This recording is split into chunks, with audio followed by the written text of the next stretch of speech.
Welcome to my channel learn with Keeru. अगर आप पहली बार मेरे चैनल पे आए तो इसे सब्सक्राइब करें। आज हम पढ़ेंगे म्यूचुअल फंड के फीचर्स या आप बोल सकते हो एडवांटेजेस कि म्यूचुअल फंड से हमें क्या क्या फ़ायदे होते हैं, वो हमारे लिए क्या क्या बेनिफिशियल वेज बताता है। तो देखो, डाइवर्सिफिकेशन का मतलब होता है बांट देना।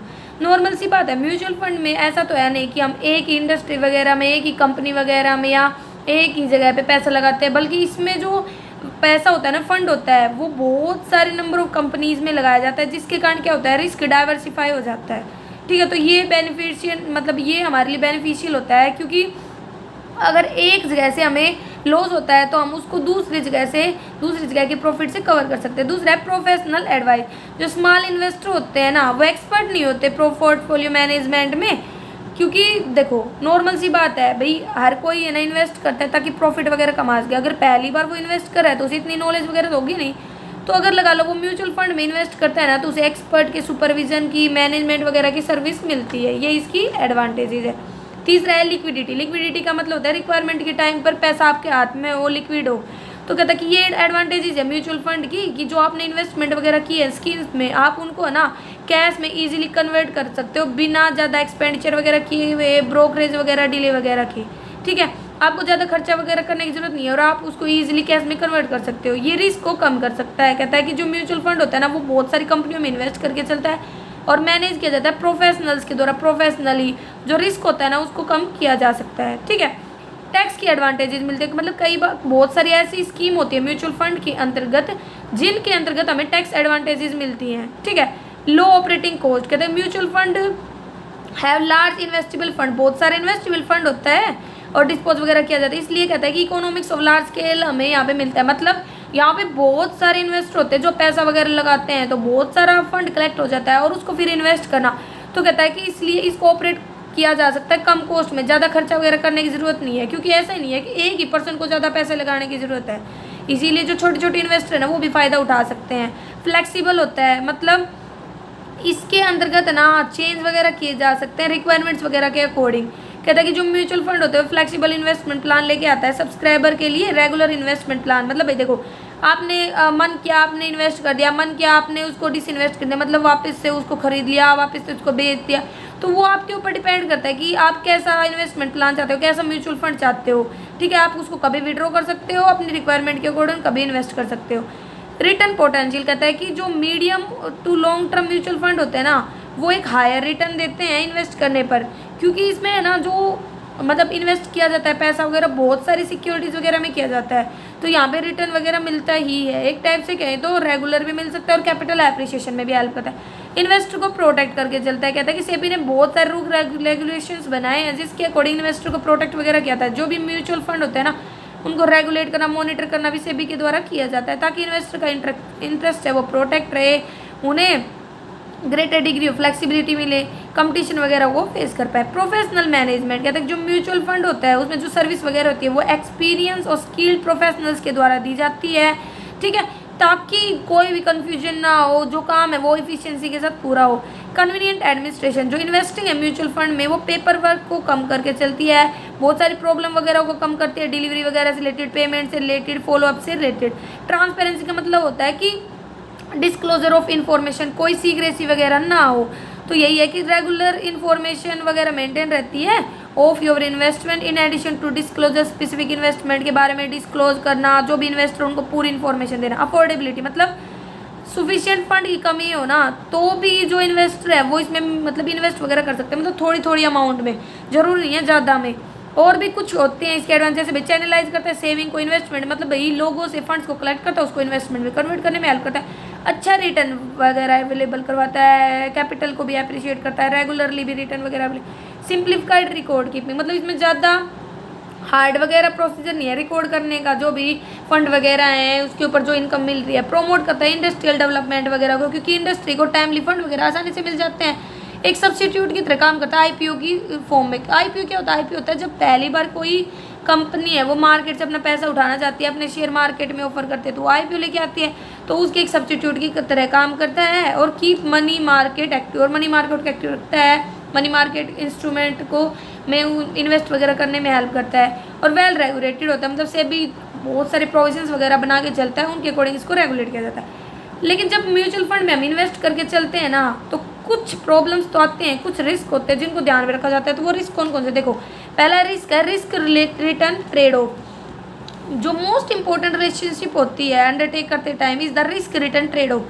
जितना ज़्यादा रिस्क होता है उतना ज़्यादा ही रिटर्न होता है, जितना कम रिस्क होता है उतना कम ही रिटर्न होती है। ये माना जाता है कि रिस्क और रिटर्न एक दूसरे के साथ रिलेटेड होते हैं, वो एक दूसरे के मतलब एक टाइप से कहें तो एक दूसरे से एसोसिएटेड है। जितना ज़्यादा रिस्क उतना ज़्यादा रिटर्न, यही बोल रखा है कि जो रिस्क रिटर्न ट्रेड ऑफ है इसको समझना चाहिए। जब भी हम इन्वेस्ट करते हैं भाई हम रिस्क ले सकते हैं तो हम अच्छा रिटर्न भी कमा पाएंगे, नहीं ले सकते तो हमें कम रिस्क चूज करना चाहिए। मार्केट रिस्क जो मार्केट में सिक्योरिटीज़ में जो भी अप डाउन्स आते हैं उसके करने हो, मतलब बूम पीरियड आ जाए, कभी डिप्रेशन आ जाए, तो कहता है कि जो प्राइस होते हैं यील्ड होते हैं जितने भी सिक्योरिटीज कभी तो बढ़ जाते हैं कभी गिर जाते हैं, ठीक है। तो इसके कारण जो मतलब मार्केट रिस्क राइज होता है, कभी बूम पीरियड कभी डिप्रेशन, ये सब। क्रेडिट रिस्क जो डेब्ट सर्विंग एबिलिटी होते हैं ना कंपनी की through the cash flow determine the credit risk, कि भाई मतलब वो कितनी जल्दी डेब्ट से पैसा वगैरह राइज कर सकती है, वो डिटरमाइन करता है कितना क्रेडिट रिस्क एक कंपनी फेस करेगी। जो क्रेडिट रिस्क होता है ना वो मेजर किया जाता है, जितनी भी अलग अलग रेटिंग एजेंसी होती है लाइक क्रिसिल वगैरह है, वो उनको रेटिंग वगैरह दे के बताती है। इन्फ्लेशन रिस्क जब प्राइस एकदम से बढ़ जाते हैं तो वो हमारे इन्फ्लेशन रिस्क को दिखाता है। देखो आज 100 रुपये की जो वैल्यू है फ्यूचर में वो थोड़ी ना होगी, क्योंकि जो प्राइस वैल्यू है ना वो बढ़ती रहती है। तो यही बोल रखा है कि जो इन्फ्लेशन होता है वो इतनी तेज़ी से बढ़ता है कि रिटर्न ऑन इन्वेस्टमेंट है वो कम हो जाता है। आज हमने 100 रुपये में कोई शेयर खरीदा था, ठीक है, और मतलब हमें फ्यूचर में उससे फ़ायदा लेने की आशंका थी, लेकिन है ना रिस्क ही बढ़ गया, इन्फ्लेशन बहुत ज़्यादा आ गया।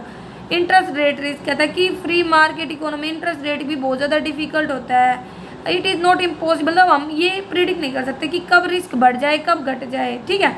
पॉलिटिकल रिस्क मतलब जो पॉलिटिकल डिसीजन वगैरह है उनके बिहेवियर के कारण होता है। और लिक्विडिटी रिस्क राइज होता है जब डिफिकल्ट हो सिक्योरिटीज़ वगैरह को बेचना और उनसे पैसे को राइज करना। और स्कीम रिस्क होता है जो स्कीम के नेचर में इन्वॉल्व होता है, जो डिपेंड करता है स्कीम के ही नेचर में, मतलब स्कीम के साथ जुड़ा हुआ होता है।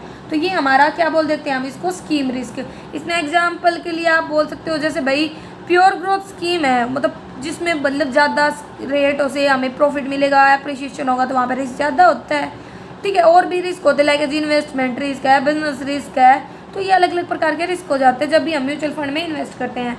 अब इसके बाद आती है ऑर्गेनाइजेशन ऑफ फंड। फंड में देखो 3 पार्टीज होती है, 3 टायर एस्टेब्लिशमेंट होती है, स्पॉन्सर होता है, ट्रस्टी की टीम होती है और असेस मैनेजमेंट कंपनी होती है। जो स्पॉन्सर होता है वो तो प्रमोट करता है फंड्स को, जो टीम ऑफ ट्रस्टी होता है वो ऑपरेशंस वगैरह को चेक करता है और ना जो इफिशिएंट प्रॉफिटेबल ट्रांसपेरेंट ऑपरेशंस लेके आता है ताकि जो भी इन्वेस्टर उनका इंटरेस्ट प्रोटेक्ट रहे।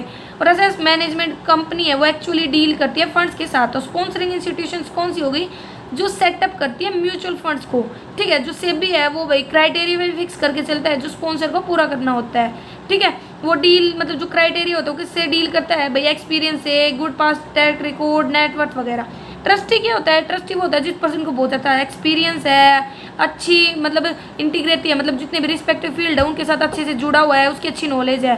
तो कहता है कि उसकी जो रिस्पॉन्सिबिलिटी ये होती है कि वो इन्वेस्टर के इंटरेस्ट को प्रोटेक्ट करे। इसीलिए वो क्या कहता है कि वो अच्छे से ऑपरेशंस वगैरह को मॉनिटर करता है। उसके पास ये भी पावर है कि वो असेस मैनेजमेंट कंपनी को कभी भी डिसमिस कर सकता है सेबी के अप्रूवल से। फिर आती है असेस मैनेजमेंट कंपनी। तो असेस मैनेजमेंट कंपनी होती है वो मैनेज करती है फंड्स को अलग अलग स्कीम्स के अंतर्गत। जो असेस मैनेजमेंट कंपनी होती है वो लार्ज नंबर ऑफ प्रोफेशनल्स को एम्प्लॉय करके चलती है मैनेजमेंट करके, मतलब इन्वेस्ट वगैरह करने के लिए, रिसर्च वगैरह करने के लिए। तो एक टाइप से कहें तो जो असेस मैनेजमेंट कंपनी होती है ना वो अपनी रिपोर्ट वगैरह को भी सबमिट करके चलती है, ठीक है। तो यही बोल गए एएमसी क्या एक फर्म है जो इन्वेस्ट करती है पूल फंड, जो मतलब क्लाइंट वगैरह से पैसे को राइज करके सेविंग को ले करके और उन्हें इन्वेस्ट करके चलती है ताकि अच्छा रिटर्न वगैरह वहाँ से मिल सके। अब आती है ऑपरेशंस की बात। तो जो म्यूचुअल फंड है भाई वो क्या करता है, वो तो इन्वेस्टर से पैसे को मतलब इन्वाइट करता है, फिर उनको अलग अलग स्कीम में इन्वेस्ट वगैरह कर देता है जो भी अलग अलग कैटेगरी ऑफ इन्वेस्टर की रिक्वायरमेंट होती है ताकि उन्हें अच्छा रिटर्न वगैरह मिले, ठीक है। जो रिसोर्स होते हैं ना इंडिविजुअल इन्वेस्टर्स के वो मतलब इकट्ठे किए जाते हैं एक साथ और फिर उन्हें क्या दे दिए जाते हैं, उन यूनिट्स वगैरह दे दिए जाते हैं, शेयर्स वगैरह दे दिए जाते हैं। जो अमाउंट कलेक्ट की जाती है वो या तो कैपिटल मार्केट इंस्ट्रूमेंट में इन्वेस्ट की जाएगी या मनी मार्केट में। कैपिटल मार्केट में तो शेयर डिबेंचर आ जाते हैं, मनी मार्केट में ट्रेजरी बिल, कमर्शियल पेपर वगैरह आ जाते हैं। जब मैनेज किया जाता है इन फंड्स को तो जो म्यूचुअल फंड्स है वो एक एनुअल फीस लेता है 1.5 मतलब 1.25% की, जो भी मैक्सिमम हो सकती है, जो भी सेबी के रूल्स रेगुलेशंस के अकॉर्डिंग डिटरमाइन की जाए, ठीक है।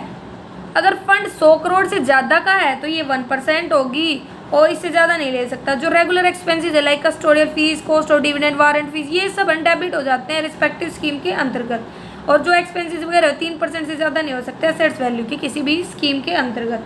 तो ये हमारा था इसका ऑपरेशन, मतलब ऑर्गेनाइजेशन कैसे करके चलते हैं। अब आती है कि भाई इन्वेस्टर को क्या क्या फैसिलिटी मिलती है म्यूचुअल फंड के अंतर्गत। देखो रीपर्चेज फैसिलिटी मिलती है उसे। कैसे रीपर्चेज, मतलब बाई बैक भी बोल देते हैं कि वो दोबारा से ना खरीद सकता है उसको। देखो जो यूनिट्स होती है ना क्लोज एंडेड स्कीम की, वो कंपल्सरी लिस्ट की जाती है, मतलब उनको लिस्ट करवाना जरूरी होते हैं किसी भी स्टॉक एक्सचेंज पे, ठीक है। तो कहता है कि ये जो यूनिट्स होती है इनको बेचा जा सकता है और दोबारा से मार्केट प्राइस पर खरीदा भी जा सकता है।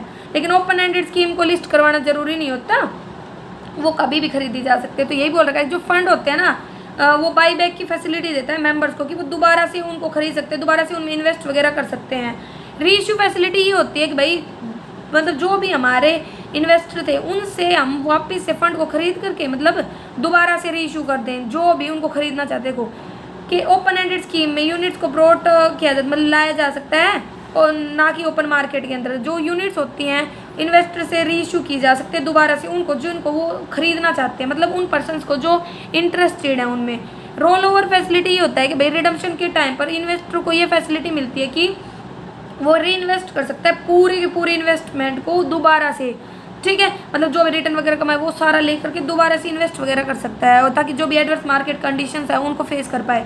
लैटरल शिफ्टिंग फैसिलिटी भी मिलती है। कुछ म्यूचुअल फंड ना परमिट करते हैं इन्वेस्टर को कि शिफ्ट कर सकता है एक स्कीम से दूसरी स्कीम में नेट एसेट्स वैल्यू के बेस पे कि किसकी नेट एसेट्स वैल्यू कितनी है, ठीक है। कोई डिस्काउंट वगैरह भी अवेलेबल नहीं होता, ना कोई एडिशनल चार्ज वगैरह अवेलेबल होते हैं, ठीक है। फिर आता है डिविडेंडशिप फैसिलिटी। डिविडेंडशिप फैसिलिटी भी एक प्रकार की होती है जहाँ पे यूनिट होल्डर होता है ना given an option to sweep और इन्वेस्ट द डिविडेंड, मतलब जो डिविडेंड कमाया ना वो उसको भी इन्वेस्ट कर सकता है, ये उसे फैसिलिटी मिलती है। और सिस्टमेटिक विड्रॉल प्लान भी होता है कि जहाँ पे इन्वेस्टर ना कभी भी विड्रॉ कर सकता है मनी को प्री डिटरमाइंड डेट से पहले या प्री डिटरमाइंड डेट को वीकली मंथली क्वार्टरली जो भी उसने डिसाइड किया था। ट्रिगर फैसिलिटी क्या होती है जहाँ पे जो ट्रांजेक्शन होती है ना वो ऑटोमेटिकली ट्रिगर करती है इन द इन्वेस्टर फोलियो और the occurrence of certain event, मतलब एक इवेंट होने पर जैसे कि मतलब एक इवेंट हैपन हुआ उसके बाद वो अपने आप ट्रिगर हो जाती हैं, अपने आप ऑटोमेटिकली हो जाती हैं। अब आती है नेट एसेट्स वैल्यू क्या होती है। जो रीपरचेज प्राइस होता है ना, मतलब रीपरचेज की जो फैसिलिटी मिलती है इन्वेस्टर को वो लिंक होता है नेट एसेट्स वैल्यू से। जो नेट एसेट्स वैल्यू होती है वो कुछ नहीं होती बल्कि क्या होती है मार्केट प्राइस होता है हर यूनिट का किसी भी पर्टिकुलर स्कीम के अंतर्गत जिसमें भी मतलब पैसे वगैरह लगाए गए हैं फंड वगैरह इन्वेस्ट किए गए इन्वेस्टर्स के द्वारा। तो वैसे नेट एसेट्स वैल्यू होती है क्या, वैसे तो होती है कि भाई फंड की एसेट्स कितनी है और फंड की लायबिलिटी कितनी है उनके बीच का डिफरेंस, ठीक है।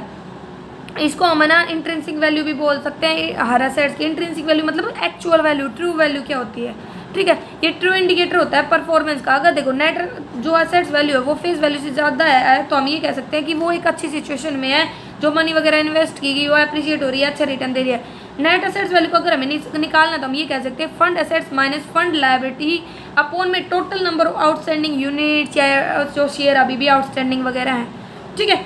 अब बात आती है कि जो हमारे एक मिनट कौन कौन से राइट्स मिलते हैं। तो सेबी के अंतर्गत ना मतलब इसके अंतर्गत जो सेबी है वो है ना बहुत सारे राइट देता है म्यूचुअल फंड के अंतर्गत। एक यूनिट को सर्टिफिकेट का जो इन्वेस्टर उसके पास राइट है रिसीव करने का एक यूनिट सर्टिफिकेट जब भी वो अलॉटमेंट रिसीव करता है जो भी उसने फंड वगैरह लगाया है कितने वीक में 10 वीक के अंतर्गत जब भी क्लोजर हो जाता है सब्सक्रिप्शन, ठीक है। और क्लोज एंडेड स्कीम के अंतर्गत तो हो गया 10 वीक और ना ओपन एंडेड में 6 वीक्स के अंतर्गत।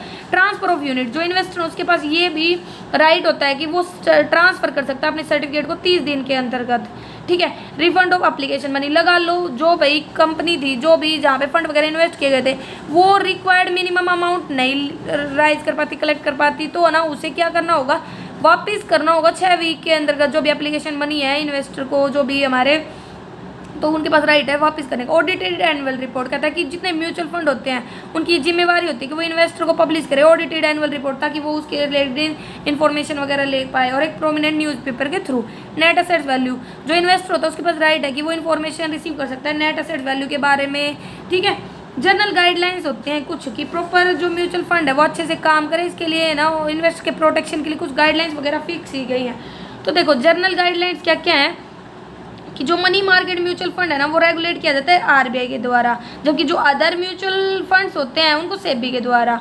जो म्यूचुअल फंड होता है ना वो एस्टैब्लिश किया जाता है एक ट्रस्ट की फॉर्म में, जिसके अंतर्गत जो इंडियन ट्रस्ट एक्ट है या वो जो भी अथोराइज्ड बिजनेस वगैरह है उस सेबी के द्वारा उसको पावर वगैरह दी जाती है, अथोराइज किया जाता है। जो म्यूचुअल फंड है ना वो ऑपरेट किया जाना चाहिए किसके द्वारा, एक अलग से जो भी असेट्स मैनेजमेंट कंपनी एस्टैब्लिश की गई है उसके द्वारा। कम से कम 50% जो बोर्ड में मेंबर डायरेक्टर होने चाहिए जिनका कोई भी कनेक्शन नहीं होना चाहिए स्पॉन्सरिंग ऑर्गेनाइजेशन के साथ। जो असेट्स मैनेजमेंट कंपनी है उसकी नेटवर्थ कम से कम 5 करोड़ होनी चाहिए, और सेबी पावर दे विड्रॉ करने की अथोराइजेशन वगैरह दे किसको, किसी भी असेट मैनेजमेंट कंपनी को। और अगर ये पता चले कि जो असेट मैनेजमेंट कंपनी है वो इन्वेस्टर के इंटरेस्ट वगैरह में काम नहीं कर रही, तो जो मतलब सेबी होता है वो उसके अगेंस्ट में एक्शन वगैरह लेता है। वो एक बात ये कह दी जाती है कि जो असेट मैनेजमेंट कंपनी है वो अब बैंक स्पॉन्सर वगैरह के लिए एप्लीकेबल नहीं होगी। फिर बात आती है बिजनेस एक्टिविटीज़ के रिगार्डिंग क्या क्या गाइडलाइन थी कि जो जितनी भी असेट मैनेजमेंट कंपनी है ट्रस्टी है उनको दोनों को अलग लीगल एंटिटी मानना चाहिए। जो असेट मैनेजमेंट कंपनी है should not be permitted to undertake any other business, की है ना वो म्यूचुअल फंड के अलावा किसी अदर बिजनेस को अंडरटेक नहीं कर सकती, मतलब उसके रिलेटेड काम वगैरह नहीं कर सकती। जो असेट मैनेजमेंट कंपनी है could not act as the asset management company for another mutual fund, ये ना किसी दूसरे म्यूचुअल फंड के लिए भी काम नहीं कर सकती, मतलब उसके लिए, ठीक है। फिर स्कीम के लिए क्या है, जितनी भी स्कीम होती है ना म्यूचुअल फंड की वो कंपलसरी रजिस्टर्ड होनी चाहिए सेबी के साथ, तो उसके मार्केट में फ्लोट होने से पहले। जो मिनिमम साइज है फंड का शुड भी 20 करोड़ होना चाहिए क्लोज एंडेड स्कीम के अंतर्गत, और 50 करोड़ होना चाहिए ओपन एंडेड स्कीम के अंतर्गत। जो क्लोज एंडेड स्कीम होती है ना should not be kept open, उनको है ना 45 दिन से ज़्यादा के लिए ओपन नहीं रखा जा सकता सब्सक्रिप्शन इनवाइट करने के लिए। और ओपन एंडेड स्कीम कहता है 45 दिन तक तो उनकी टारगेट फिगर वगैरह डिटरमाइन किया जाती है, मिनिमम साइज वगैरह। अगर जो मिनिमम अमाउंट है या जो 60% टारगेटेड अमाउंट है इनमें से जो भी ज़्यादा हो अगर वो नहीं मिलती है तो सारा सब्सक्रिप्शन है ना वो इन्वेस्टर को वापस दे देना चाहिए। फिर कहता है टू प्रोवाइड कंटिन्यूस लिक्विडिटी वगैरह मेंटेन करने के लिए जो क्लोज एंडेड स्कीम है उसको लिस्ट करना चाहिए स्टॉक एक्सचेंज पर, और ओपन एंडेड स्कीम के अंतर्गत जो म्यूचुअल फंड है उनको बेच देना चाहिए या रीपरचेज यूनिट्स को पीरियड डिटरमाइंड प्राइस पर, ठीक है। फिर जितनी भी स्कीम्स वगैरह होती हैं तो कहता है there should be separate and responsible fund manager होना चाहिए उन सभी स्कीम्स के लिए। फिर इन्वेस्टमेंट नॉर्म्स क्या थे, तो देखो जो म्यूचुअल फंड है should invest only in transferable securities वगैरह में इन्वेस्ट करे, either in the capital market या तो कैपिटल मार्केट में या मनी मार्केट में या सिक्योरिटीज डेब्ट में, किन में करे जिन जो ट्रांसफरेबल हो।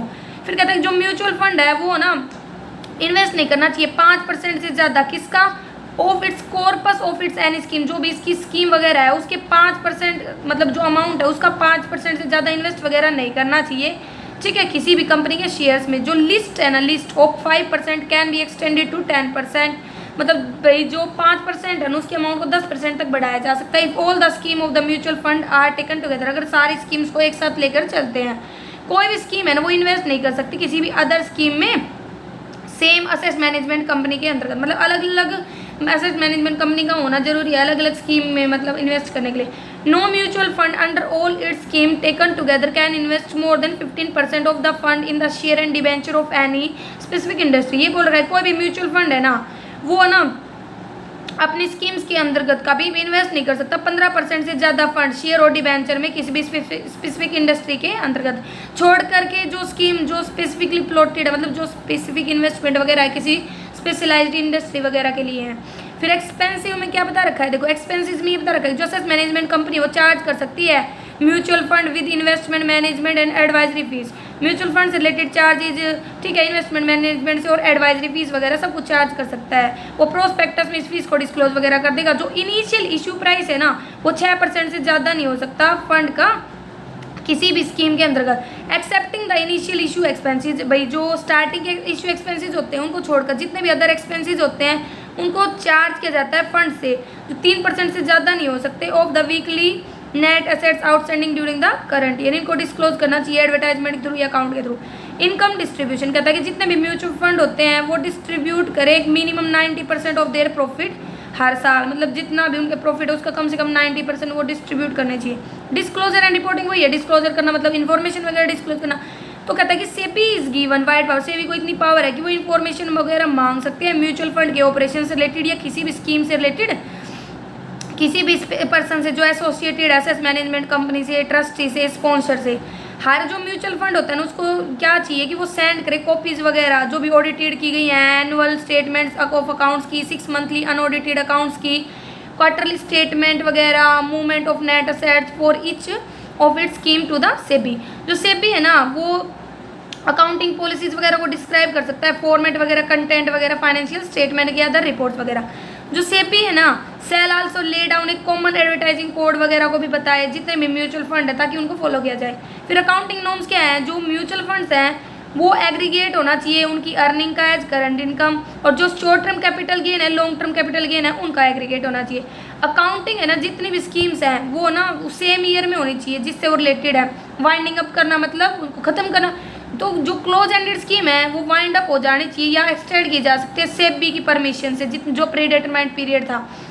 जो ओपन एंडेड स्कीम है वो वाउंड अप हो सकती है if the total number of जो यूनिट्स आउटस्टैंडिंग है ना रीपरचेज यूनिट्स के बाद वो अगर 50% से भी नीचे चले जाए तो वो वाउंड अप हो सकते हैं। वियोलेशन ऑफ गाइडलाइन कहता है कि सेबी ने कह रखा है अगर कोई भी वियोलेशन करता है गाइडलाइंस वगैरह का इन्वेस्टिगेशन में पता चले तो उसके ऊपर पेनल्टी लगाई जाएगी, ठीक है, और जो भी नेसेसरी एक्शंस वगैरह होंगे वो लिए जाएंगे। फिर बात आती है कि भाई एक फंड को सिलेक्ट करते टाइम क्या क्या जरूरी चीज़ें, देखो जितने भी फंड होते हैं भाई वो स्टार्टिंग तो मतलब एक चीज़ से होते हैं भाई, उनमें इन्वेस्ट करते हैं, लेकिन कोई फंड हमें अच्छा ग्रोथ दे देता है कोई नहीं। तो यही बोल रखा है कि कुछ फैक्टर होते हैं जो हमें चेक करने चाहिए कभी भी जब भी हम किसी म्यूचुअल फंड में इन्वेस्ट करके चलते हैं। देखो पहले तो ऑब्जेक्टिव क्या है फंड का, भाई इनकम ओरिएंटेड है, ग्रोथ ओरिएंटेड है, क्योंकि जो इनकम ओरिएंटेड होते हैं उनमें तो हमें एक फिक्स इनकम मिलती रहती है, जबकि जो ग्रोथ ओरिएंटेड होते हैं वहाँ पे बहुत ज़्यादा रिस्क होते हैं इनकम ओरिएंटेड के कंपैरिजन में। तो हमें ये देख लेना चाहिए कि भाई हम किस सिचुएशन में लाई कर रहे हैं।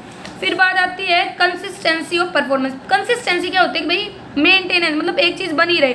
तो जो म्यूचुअल फंड होते हैं वो हमेशा क्या करते हैं भाई एक स्टेडी लॉन्ग टर्म रिटर्न देते हैं। तो यही बात आती है कि इन्वेस्टर को मेजर कर लेना चाहिए जो भी फंड वगैरह उसकी परफॉर्मेंस को पिछले कम से कम 3 सालों की कि भाई उसकी परफॉर्मेंस कैसी रही है, ताकि इन्वेस्टर खुद को सेटिस्फाई वगैरह कर सके फंड से, ठीक है, कि भाई अगर परफॉर्मेंस सही रही है, स्टेडी रही है, कंसिस्टेंट रही है तो उसको उसमें इन्वेस्ट कर देना चाहिए, नहीं तो और चेकिंग वगैरह नहीं है दूसरे ये फंड वगैरह को चूज करना चाहिए, ठीक है, क्योंकि जो कंसिस्टेंसी होता है ना वो गुड इंडिकेटर होता है किसी भी इन्वेस्टमेंट एक्सपर्टाइज का। फिर होता है हिस्टोरिकल बैकग्राउंड, वही होता है कि पास्ट में उसका बैकग्राउंड वगैरह चेक करना कि जो मैनेजमेंट थी उसकी इंटीग्रिटी, पीरियोडिकलिटी, एक्सपीरियंस वगैरह। अगर जो फंड्स है वो इंटीग्रिटी है तो हम कह सकते हैं कि भाई वो सस्पिशन हमारे शक से बाहर है तो हम उसमें इन्वेस्ट वगैरह कर सकते हैं। एक अच्छा अगर रिकॉर्ड है, हिस्टोरिकल रिकॉर्ड है, तो हम ये कह सकते हैं वो बेटर फंड है, क्योंकि देखो अगर अच्छे से प्रॉफिट हो रहा है, ठीक है, तो हम यही कहेंगे ना कि वो अच्छा है। तो वो कैसे पता चलेगा, जब हम उसका पीछे का बैकग्राउंड चेक करेंगे। कॉस्ट ऑफ ऑपरेशन, जो म्यूचुअल फंड है ना seek to do a better job कर रहे हैं of the investable funds at a lower cost than the individual could do the for themselves. ये बोल रखा है कॉस्ट ऑफ ऑपरेशन मतलब काम की जो खर्चा वगैरह होता है वो, अगर ये देखा है कि जो म्यूचुअल फंड है वो अच्छा काम कर रहे हैं भाई इन्वेस्टेबल फंड्स का लोअर कॉस्ट पे, तो ये कह सकते हैं कि भाई जो इंडिविजुअल है वो क्या वो खुद से कर सकता था। मतलब ये देखा जाएगा कि जैसे अगर फंड है वो हम इन्वेस्ट नहीं करते तो वो जो इंडिविजुअल था उसका क्या यूज़ करता पैसे का, और जो एक फर्म है जिसके पास हम इन्वेस्ट कर रहे हैं वो उसका क्या यूज़ कर रहा है, तो ये सब चेक किया जाता है। Capacity for innovation, in efficiency of A fund manager can be tested by means of innovated scheme की हेल्प से ना इफिशियंसी वगैरह चेक की जा सकती है फंड मैनेजर की जो उसने इंट्रोड्यूस किया मार्केट में, ताकि जो भी इन्वेस्टर है उनकी नीड्स वगैरह को पूरा किया जाए। क्योंकि जो एक इनोवेटर होता है ना वो हमेशा कुछ ना कुछ इनोवेशन करने के लिए तैयार रहता है, ठीक है। फिर आते हैं इन्वेस्टर सर्विसिंग, जो मोस्ट इंपॉर्टेंट फैक्टर है जिसको ध्यान में रखा जाता है वो होता है प्रॉम्प्ट एंड इफिशिएंट सर्विसिंग की, भाई टाइम पर क्विक रिस्पॉन्स दें हम इन्वेस्टर की क्वेरी वगैरह का, टाइमली उसे सर्टिफिकेट वगैरह दें, यूनिट वगैरह ट्रांसफर करें, ठीक है, मतलब उनकी रिक्वायरमेंट वगैरह उनको टाइम पर पूरा करके चले। मार्केट ट्रेंड, ट्रेडिशनली ये देखा गया है कि जो स्टॉक मार्केट इंडेक्स है, जो इन्फ्लेशन रेट है वो सेम डायरेक्शन में मूव करे, जबकि जो इंटरेस्ट रेट है और स्टॉक मार्केट इंडेक्स है वो अपोजिट डायरेक्शन में मूव कर रहे हैं। तो जब भी हम एक स्टॉक को, एक फंड को चूज करते हैं ना तो हमें इन दोनों ट्रेंड्स को चेक करना चाहिए कि कौन सा किस डायरेक्शन में मूव कर रहा है। Transparency of the fund management, फिर कहता है कि सक्सेस तभी हो सकती है म्यूचुअल फंड की अगर ट्रांसपेरेंट मतलब डिस्क्लोजर हो, इन्वेस्टर को पूरी अवेयरनेस हो, कुछ भी छुपाया ना जाए, ठीक है। तो ये फैक्टर होते हैं जब भी इन्वेस्ट किया जाए तो एक इन्वेस्टर को इनको चेक वगैरह कर लेना चाहिए, क्योंकि अलग अलग टाइम पर अलग अलग फैक्टर इन्फ्लुएंस करके चलते हैं। अब आते हैं बात रीजन की, भाई हमारे देश में म्यूचुअल फंड की ग्रोथ स्लो क्यों है, क्या क्या रीजन है, क्योंकि आज के टाइम पर बहुत ज़्यादा टफ सिचुएशन है। तो देखो पहला है डिस्पैरिटी, जो नेट असेट्स वैल्यू है और जो लिस्टिंग प्राइस है उनके बीच में डिस्पैरिटी है। डिस्पैरिटी मतलब होता है असमानताएं हैं, ठीक है। जो स्मॉल जो इन्वेस्टर होते हैं वो क्या चाहते हैं भाई, उनके पास है ना प्रॉपर नॉलेज ही नहीं है प्राइसिंग वगैरह की, कि उनके यूनिट्स वगैरह की। इसीलिए जो नेट असेट्स वैल्यू है उसको हम अच्छा इंडिकेटर मानते हैं कि डिटरमाइन करने के लिए प्राइस वगैरह।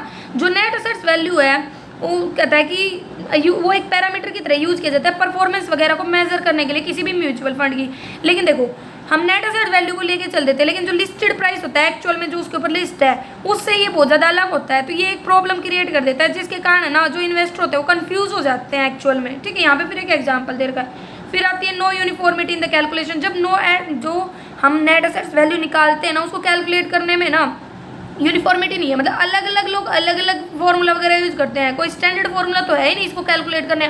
फिर कंपैरिजन की बात आती है तो कंपेयर कर नहीं पाते, क्योंकि कंपैरिजन तो तभी होगा ना जब same principle, same formula, same rule लागू किया गया, लेकिन वो अलग अलग है। ट्रांसपेरेंसी की कमी है, मतलब जो इन्फॉर्मेशन वगैरह है, मटेरियल वगैरह, वो इन्वेस्टर के पास पहुंचता नहीं, उन्हें नॉलेज ही नहीं है।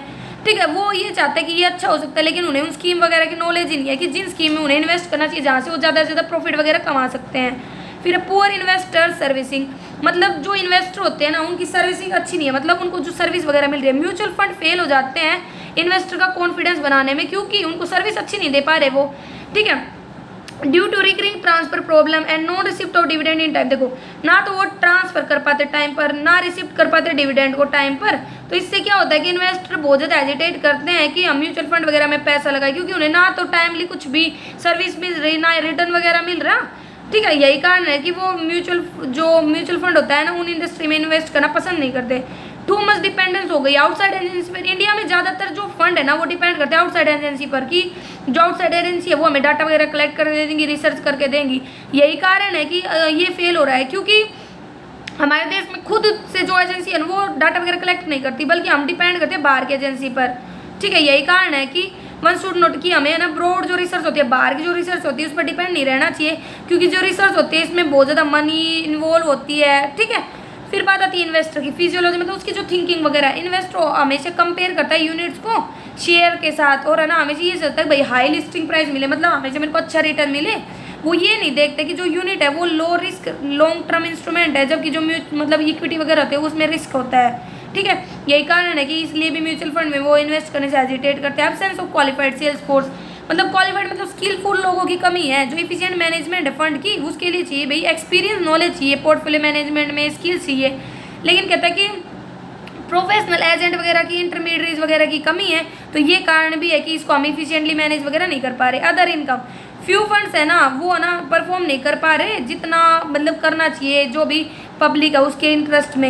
ये कारण भी है कि जिसके कारण है ना म्यूचुअल फंड फेल हो रहा है। फिर बात आती है future of mutual fund industry कैसे है, तो ये अच्छा ही हो सकता है, क्योंकि सेबी है ना, सेबी फुल सपोर्ट दे रहा है प्रमोट करने के लिए म्यूचुअल फंड इंडस्ट्री को, डायरेक्टली भी और इनडायरेक्ट भी। जो डिसबैंडिंग है of the computer of the capital issue office, इसमें बहुत सारी कंपनीज वगैरह एंटर हुई है मार्केट में, जो जिनका मेन काम यही है भाई अच्छा प्रीमियम वगैरह पे, ताकि भाई म्यूचुअल फंड वगैरह मार्केट को प्रमोट किया जाए। आज के टाइम में देखिए तो जो इंटरेस्ट रेट है ना बैंक डिपॉजिट पे वो डिक्लाइन हो रही है, लेकिन देखा जाए तो म्यूचुअल फंड है वो अच्छा रिटर्न वगैरह देते हैं। तो ये भी इसलिए कह सकते हैं जो ट्रेंड है ना rising of PE ratio, profit earning ratio, जो एंट्री है लार्ज डोमेस्टिक इंस्टीट्यूशनल इन्वेस्टर की, जो ओपनिंग है मार्केट की through the foreign investor etcetera, तो कहते हैं कि ये would make stock market inaccessible to the small investor. ये ना मतलब स्टॉक मार्केट को इनएसेसिबल बना देते हैं छोटे छोटे इन्वेस्टर के लिए, मतलब वो उसको एक्सेस नहीं कर पाते। म्यूचुअल फंड है ना वाइड रेंज ऑफ प्रोडक्ट वगैरह प्रोवाइड करवाता है, ताकि जो भी इन्वेस्टर की पब्लिक की नीड्स वगैरह है उनको पूरा वगैरह किया जा सके। फिर जो गवर्नमेंट है वो नेसेसरी मतलब प्रोत्साहन वगैरह भी दे रही है, ताकि टैक्स कंसेशंस मिले, टैक्स एग्जेम्पशन मिले, ताकि लोग अट्रैक्ट हो म्यूचुअल फंड में इन्वेस्ट करने के लिए। जो डिप्टी ऑफ कंपनी अफेयर्स है वो भी एग्री हो गए अमेंड करने के लिए कंपनी एक्ट को, ताकि म्यूचुअल फंड में वोटिंग राइट वगैरह मिले। जो म्यूचुअल फंड है वो परमिट करता है अंडरराइट करना शेयर्स को। जो यूनियन बजट है उसमें भी म्यूचुअल फंड्स को इनकरेज करने के लिए बहुत सारे मेजर्स वगैरह लिए गए हैं। ठीक है, डायरेक्ट एप्लीकेशन वगैरह इन्वाइट करना म्यूचुअल फंड में, और जो भी रिस्ट्रिक्शन वगैरह उनको वेव करने की कोशिश की गई है। जो सेबी उसने रिकमेंड किए बहुत सारे मेजर्स, ताकि ना ट्रांसपेरेंसी वगैरह लाई जा सके। सेबी ने मैंडेटरी कर दिया है म्यूचुअल फंड के लिए डिस्प्ले करना कलर लेबर वगैरह डिपेंडिंग अपॉन द रिस्क, कि कितना इन्वेस्टमेंट में रिस्क है उसके अकॉर्डिंग लेबर वगैरह देना। ठीक है, जैसे ब्राउन कलर में हाई रिस्क होता है, येलो में मीडियम रिस्क होता है, ब्लू में लो रिस्क होता है, इस टाइप से मतलब अलग अलग मेजर्स लिए गए हैं सेबी के द्वारा इसको प्रमोट करने। तो फ्यूचर कह सकते हैं अच्छा है म्यूचुअल फंड का। तो यहाँ पे हमारा टॉपिक खत्म होता है। अगर आपको कहीं भी कोई डाउट है तो आप कमेंट करके पूछ सकते हैं। मेरे चैनल को सब्सक्राइब करें, लाइक करें और शेयर करें। Thank you.